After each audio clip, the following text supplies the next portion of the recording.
चंद्र बड़े सुंदर।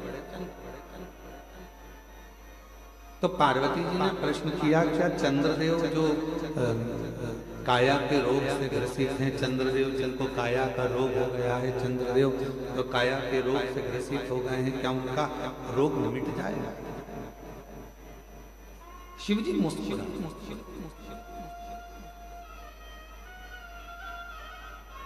जब किसी के शरीर में कष्ट आता है, किसी के शरीर में रोग आता है और वो शिव जी के मंदिर में एक लोटा जल चढ़ाना प्रारंभ करता है, तो मोहल्ले के लोग हंसते हैं। दुनिया के लोग कान के हंसते हैं, क्या शिव जी पे जल चढ़ाने से रोग मिट जाएगा? क्या शंकर जी पर एक बेलपत्र चढ़ाने से, क्या शहद लगाकर बेलपत्र चढ़ाने से क्या उसका सफलता मिल जाएगा? हंसते। इसीलिए पूरी दुनिया में ऐसा कहीं नहीं मिलेगा जो कुबेरेश्वर धाम पर एक ऐसे कमरे का निर्माण कराया जा रहा है जिस कमरे में चारों तरफ कांच रहेंगे और दुनिया के लोग जो जिनका कार्य हो जाता है, जो पत्र लिखते हैं, वो पत्र उस कमरे में भरे जाएंगे, जिससे युगों युगों तक वो पत्र रहे और दुनिया के लोगों को मालूम पड़े कि शिव एक लोटा जल सारी समस्या का हल कैसे हो सकता है, वो उस कमरे में रखे हुए करोड़ों करोड़ों पत्र उसका जवाब है। आने वाली पीढ़ियां जब उस पत्र को निकालेगी, पढ़ेगी, तो उसको मालूम पड़ेगा कि हमारे भारत संस्कृति में, हमारी भारत संस्कृति में, हमारे भारत के संस्कारों में शिव जी की आराधना का कितना फल है कि करोड़ों पत्र इतने रखे हुए हैं और बाबा देवादिदेव महादेव एक लोटे जल से उनके दुख को मिटा दिए हैं। ये पत्र प्रमाण है।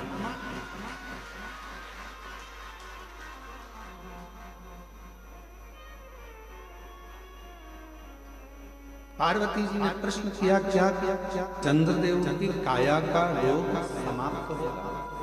क्या चंद्रदेव की काया का रोग समाप्त होगा? शिव जी मुस्कुराए, शंकर जी मुस्कुराए। शिव जी ने मुस्कुराकर पार्वती जी को उत्तर दिया कि तुम कह रही हो कि चंद्र की काया का रोग समाप्त हो जाएगा। चंद्र के अंदर थोड़ी सी अभिमत्ता है, थोड़ा अभिमान, और जिस दिन वो अभिमान चला जाएगा, शिव जी कहते हैं मेरा विश्वास पक्का कहता है कि चंद्र की काया का रोग भी ठीक हो जाएगा। जहां अभिमान गया, जहां अहम गया, जहां अभिमत्ता चली गई, अहंकार चलेगा, उसको अंदर से खाली होना। किस किस के घर में अलमारी है? हाथ उठाओ जरा जिनके घर में अलमारी है। अलमारी नहीं हो तो अटैची हो, अटैची नहीं हो तो संदूक हो, संदूक नहीं हो तो पेटी हो। किस किस के घर में? सबके घर में है ना। और जितने ऑनलाइन कथा श्रवण कर रहे हैं, जितने फेसबुक यूट्यूब पर कथा सुन रहे हैं, पूरा विश्व इस कथा को श्रवण कर रहा है। उनके घर में भी अलमारी होगी, उनके कमरे में भी अलमारी होगी। कमरे में अलमारी में कपड़े जमे।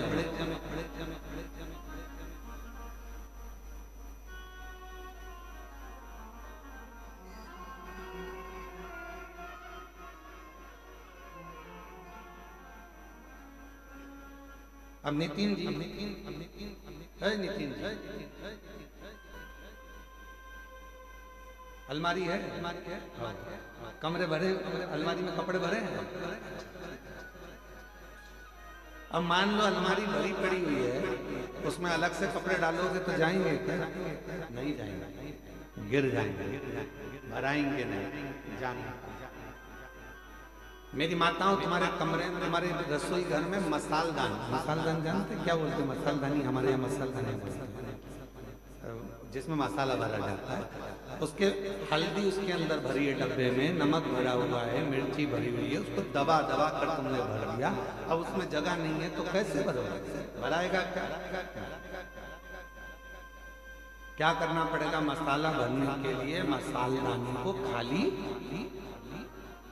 अलमारी में कपड़े रखने के लिए अलमारी को थोड़ा खाली करना पड़ता है।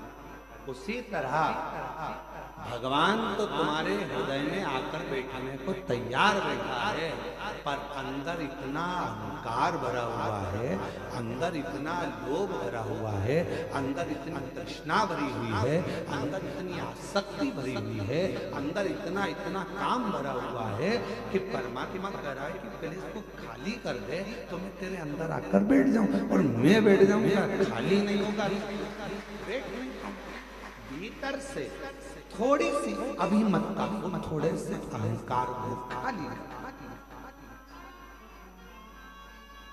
जैसे अहंकार खाली हुआ, जैसे अभिमतता खाली हो गई, जैसे अभिमान खाली हो गया, बस हम जैसे ही खाली होगा वैसे ही शिव भीतर आ जाएगा। शिव जी ने मुस्कुराकर पार्वती जी से कहा कि पार्वती, चंद्र की काया का रोग समाप्त हो सकता है, बस चंद्र को थोड़ा अभिमान खाली करना पड़ेगा, अपने भीतर से अहम को थोड़ा खाली करना।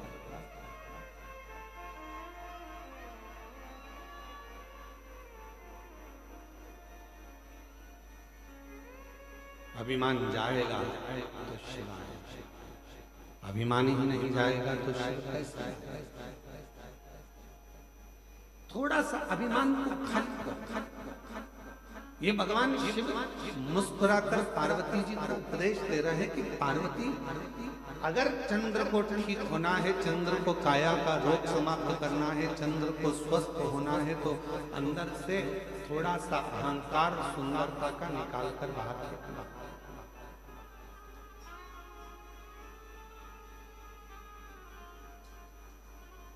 कई लोग कहते हैं एक लोटा जल चढ़ाने से क्या दुख मिट जाएगा?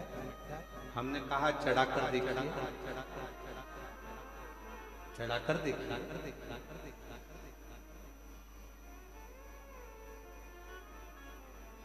फिर किसी ने कहा क्या शिव जी पर बेलपत्र चढ़ाने से तकलीफ मिट जाएगी? हमने कहा चढ़ाकर देखिए। क्या श्री शिवाय नमस्तुभ्यम बोलने से दुख मिट जाता है? हमने कहा बोल कर देखिए।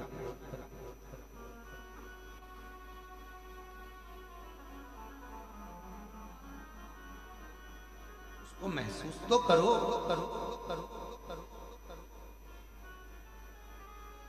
आप महसूस ही नहीं करते। मिलेगा, दुख भी कटेगा, तकलीफें भी कटेगी, कष्ट भी मिटेगा, बीमारी भी मिटेगी। कब मिटेगी? जब तुम्हारा विश्वास पूर्ण होगा और भीतर से तुम्हारा अहंकार, अभिमान जब समाप्त होगा और तुम पूर्ण तरह से शिव पर आश्रित हो जाओगे, तब शिव तुम्हें संभाले, तब शिव संभाले।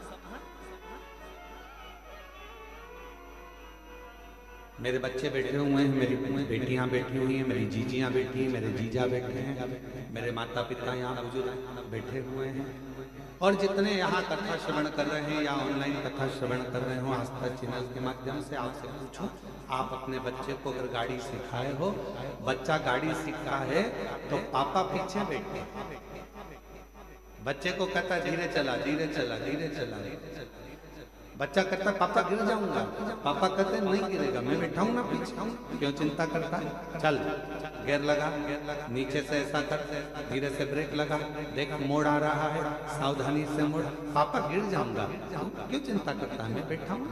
एक पत्नी जब गाड़ी सीखती है तो पति पीछे बैठकर उसको सिखाता है, और पत्नी कहती है मुझे आती नहीं है, तो क्यों चिंता करती है? मैं बैठा हूं ना तेरे साथ, क्यों चिंता? चल मैं गाड़ी चलाता हूँ तेरे को।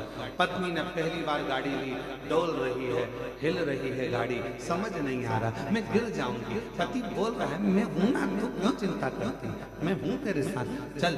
बेटी गाड़ी सीख रही है, बाप कहता है क्यों चिंता करती है, मैं हूं ना तेरे साथ। उसी तरह एक बच्चे को जब पिता गाड़ी चलाना सिखाता है तो कहता है मैं पीछे हूँ, तो टेंशन मत ले, तू तो चला, आगे बढ़, बस थोड़ा सा ध्यान रखना, सामने ध्यान रखना, एकाग्र चित्त रखना, ध्यान रखना बाजू वाले पर, इस पर, सब पर ध्यान रखना। फिर कहा वो बाजू वाला आकर ठुक गया तो इधर वाला ऐसा हो गया, तुझे बाजू वाले से क्या करना, तू तो अपना लक्ष्य निश्चित कर, तू तो आराम से चल, तू आगे बढ़, तू धीरे धीरे चला, आराम से चला। और सुन, जब तुझे लगे कि गाड़ी गिरने वाली है, एकदम थोड़ा सा धीरे धीरे ब्रेक लगाना और दोनों पाँव से गाड़ी को टिका लेना, रोक लेना, गिरेगा नहीं। बाप ने समझाया, बेटा गाड़ी चला रहा था, धीरे धीरे कहीं गिरने की भी नौबत आई, पिता ने उस गाड़ी को संभाल लिया क्योंकि पीछे वो बैठा था। उसी तरह जब हम शिव को एक लोटा जल चढ़ाते हैं, श्री शिवाय नमस्तुभ्यं हम कहकर आगे बढ़ते जाते हैं, तो हमारा बाप शंकर भी हमारे साथ बैठकर पीछे पीछे चलता है। वो गिरने नहीं